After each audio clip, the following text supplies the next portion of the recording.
the huge tragedy in Libya, although you cannot get in, we know that.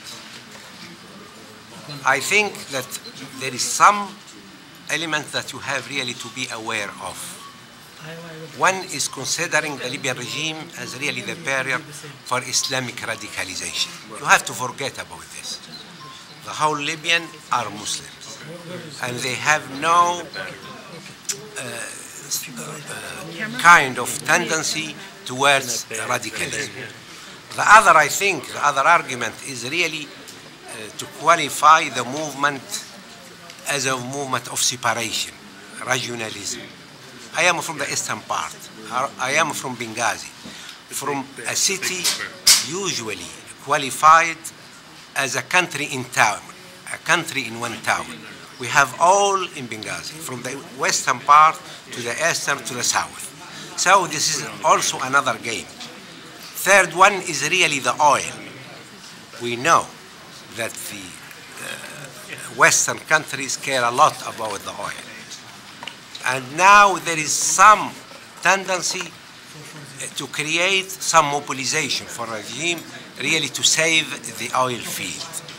This is also something, just some kind of pretext to keep the strong hand in Libya.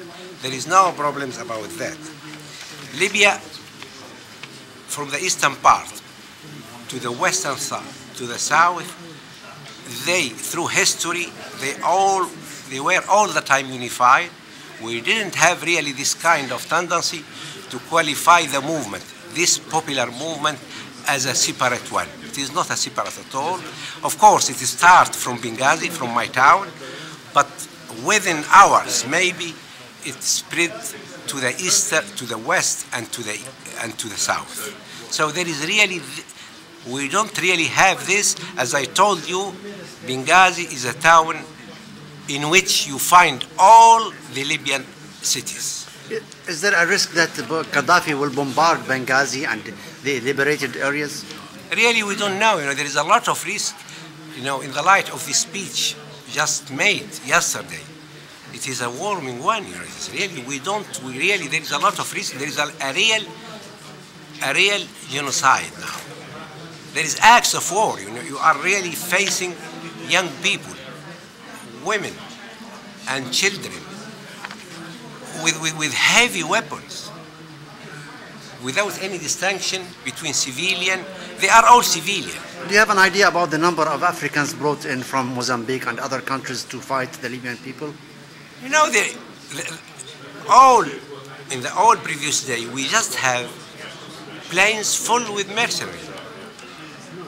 In Benghazi airport, in Tripoli airport, and it is going to continue, I assume. Even this morning, we heard that there is another. Do you have any idea about the numbers? This is the problem. This is another problem. They distinguish between death and injuries. Really, the injuries are death because it's heavy weapons. They are in the hospitals, but it is a matter of 1 day or 2 days, and then they are gone. I mean the number of mercenaries. In thousands, in tens of thousands, what number? Do you have an idea? You can say thousands. Thousands. Thousands. They are acting all the times, day and night. And how many soldiers are still with the regime? Because I understand they have been split. How many remain? Yes, this is another problem, because our regular army is not armed.